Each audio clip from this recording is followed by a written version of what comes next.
അപ്പൊ നമ്മൾ ഡേ 1 എത്തിയിരിക്കുകയാണ്. നമ്മുടെ ലൊക്കേഷൻ നമ്മളിപ്പോ എത്താറായി. ട്രെയിൻ ഓൾമോസ്റ്റ് എത്തി. നമ്മുടെ ലൊക്കേഷൻ നമ്മൾ എത്താറായില്ലേ ഗൈസ്? ഇപ്പോഴും നമ്മൾ റിവീൽ ചെയ്തിട്ടില്ല. ഞങ്ങൾ വീണ്ടും തിരിഞ്ഞു. ഞങ്ങൾക്കൊരു ക്യാബ് കിട്ടി. അത് കഴിഞ്ഞിട്ട് അതിനേക്കാളും വില കൂടുതലായിട്ടൊരു കാറ് കിട്ടി. കാറ് തൊട്ടടുത്തായിരുന്നു. പക്ഷെ എന്താ പറ്റുന്ന വെച്ച് കഴിഞ്ഞാൽ ഞങ്ങളപ്പോൾ കാറ് ക്യാൻസൽ ചെയ്തു. എന്നിട്ട് ഓട്ടോയ്ക്ക് വേണ്ടി വെയിറ്റ് ചെയ്യാം. ഓട്ടോക്കാരൻ പൊട്ട വഴി കൂടെ പോയിട്ട് വഴിയൊക്കെ തെറ്റിച്ച് ഞങ്ങൾ തോന്നി വഴിക്കൊക്കെ പോയി. ഇപ്പൊ ഞങ്ങളിവിടെ പൊട്ടന്മാരെപ്പോലെ ഇരിക്കുക. അവിടെ കാണിക്കും. നമ്മളെല്ലാരും ഡിസൈഡ് ചെയ്താണ്, ഒരുമിച്ച് ഡിസൈഡ് ചെയ്യല്ലേ അല്ലേ? അങ്ങനെ ഗൈസ് അവസാനം ഞങ്ങൾക്ക് ഓട്ടോ കിട്ടി. ഓട്ടോയിൽ കയറിയിട്ടത് ഇങ്ങനെ കുത്തിയിരിക്കുകയാണ്. ആ കഥ ജോലി പറഞ്ഞു കൊടുക്കുന്നതാണ്.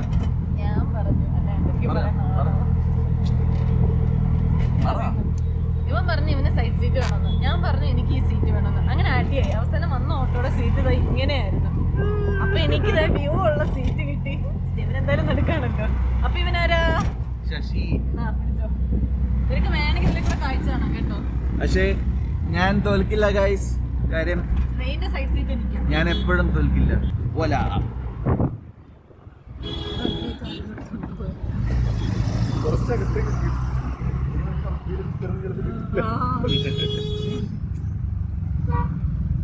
പുറത്തേക്ക് ഇടുന്നതാ.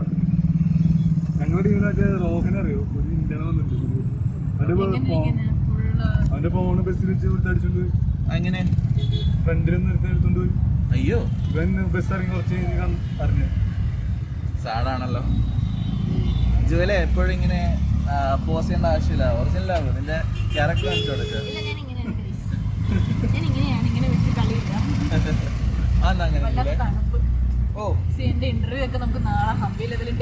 കണ്ട ഞാൻ കുട്ടിയിട്ടിട്ടില്ല. ഇപ്പൊ ഞാൻ അവിടെ ഇരുന്നെങ്കിൽ എനിക്ക് തണുപ്പെടുത്ത് ബുദ്ധിമുട്ടായേനെ. അവള് കുട്ടിയിട്ടുണ്ടെങ്കിൽ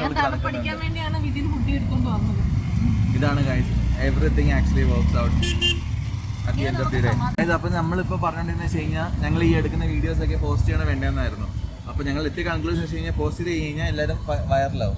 പക്ഷെ ജോലിനൊരു കൺസേൺ ഉണ്ടായിരുന്നു. അതായത് ഇൻ കേസ് വൈറലായി കഴിഞ്ഞാൽ അവൾക്ക് പിന്നെ ചെക്കനെ കിട്ടിയില്ലെങ്കിലോ. അപ്പൊ ഞാൻ പറഞ്ഞു ഫാൻസ് വന്നിട്ട് അവള് പുറകെ വരുമെന്ന് പറഞ്ഞു. അതെന്റെ വളരെ നാണം കണ്ടോ ഗൈസ്? അച്ചടാ ഇവരെ നാണം. ഗൈസ് ഇപ്പൊ ഞങ്ങൾ ഒരു ആക്സിഡന്റ് തമ്മിത്തലുണ്ട്. നിങ്ങൾ ഇവിടെ ഇരിക്കുവാണ്. ഞങ്ങൾ എല്ലാവരും ഞെട്ടിയിരിക്കുവാണ്. എന്താ സംഭവിച്ചെന്ന് അറിയില്ല. കുറെ ആൾക്കാർ അങ്ങോട്ടും ഇങ്ങോട്ട് റോഡിൽ ഇറങ്ങിയിട്ട് തല്ലുന്നുണ്ട്. സത്യമല്ലേ ജോലെ? എന്താ നിനക്ക് തോന്നിയത് കണ്ടപ്പോ? ആക്സിഡന്റ് യൂഷ്വലി ഇങ്ങനെയല്ല. ഇത്ര ഒച്ചപ്പാടും വെള്ളം കണ്ടിട്ടില്ലല്ലോ. അത് ഞാൻ ചിന്തിച്ചൊരു പോസിബിലിറ്റിയാണ്. പക്ഷെ അവിടെ 2-3 കോൺവെർസേഷൻസും ഫൈറ്റും നടക്കുന്നുണ്ടായിരുന്നു.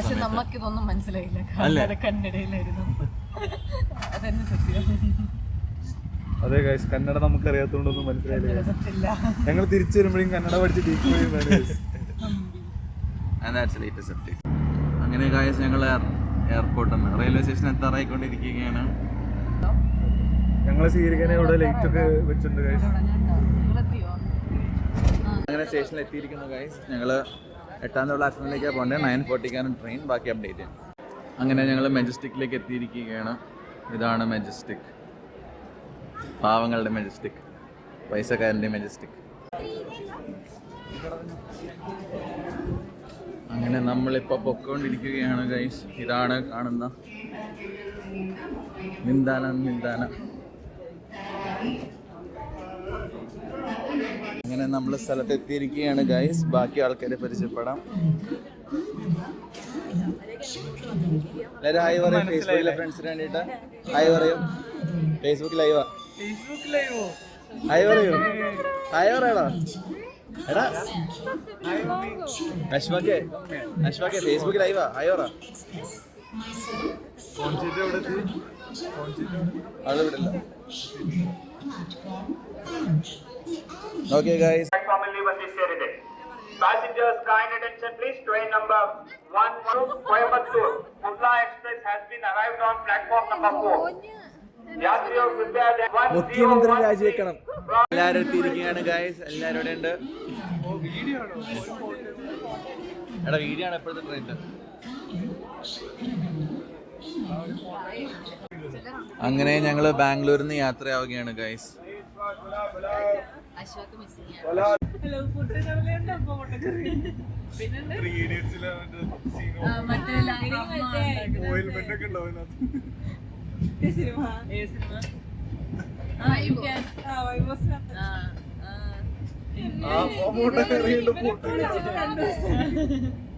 അതല്ല വേറെ ഡയലോഗാ പറയുന്നത്. എടാ അല്ല നീ കുറച്ച് എനിക്ക് ഞാൻ ഇന്ത്യൻ റെയിൽവേയിൽ പ്രേതമോ? അതെ, ഇന്നത്തെ ബ്രേക്കിംഗ് ന്യൂസ് ആണ്. വൈകിട്ട് 7:30 നമുക്ക് അറിയാൻ പറ്റിയതാണ് ഇന്ത്യൻ റെയിൽവേയിൽ പ്രേതമെന്ന്. എൻ്റെ ഇവിടെ ലൈവായിട്ട് ഇവിടെ ജോയിൻ ചെയ്യുന്നത് ഐശ്വര്യയാണ്. ഐശ്വര്യ, എന്താണ് ഈ പ്രേതത്തിന്റെ പ്രത്യേകത? ഇപ്പൊ പ്രേതത്തിന്റെ ഒരു ഫുട്ടേജ് കിട്ടിയേക്കുവാണ്, ഞാൻ നിങ്ങളെ കാണിക്കുന്നതാണ്.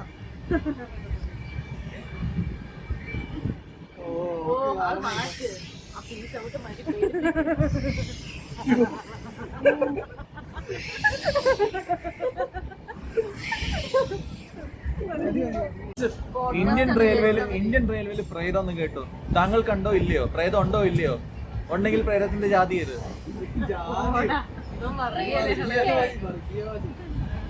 പ്രേതത്തിനുണ്ടോ വർഗം?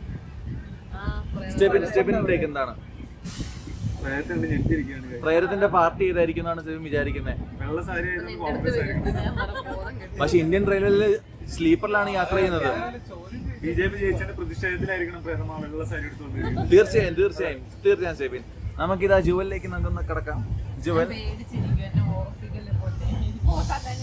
സുഹൃത്തുക്കളെ, ജുവലിന് ഇപ്പോ സംസാരിക്കാൻ പറ്റില്ലെന്നാണ് പറയുന്നത്. നമുക്ക് പിന്നീട് കൂടുന്നതാണ്. ഇതൊക്കെ കണ്ട് മയങ്ങി വീണ യുവാവിനെ ഇവിടെ കാണാം നമുക്ക്. ഈ യുവാവിന്റെ പേരെന്താണെന്നാണ്?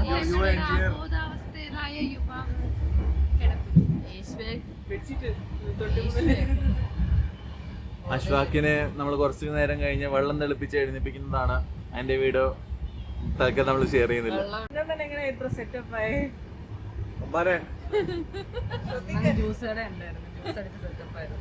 അതെന്ത് സെറ്റപ്പാ?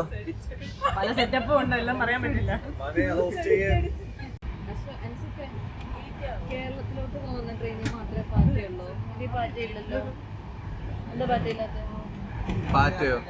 അത് പാറ്റകൾക്ക് എങ്ങോട്ടാ പോകണമെന്നനുസരിച്ച് ഒരു ട്രെയിൻ മാറി കയറത്തില്ലേ?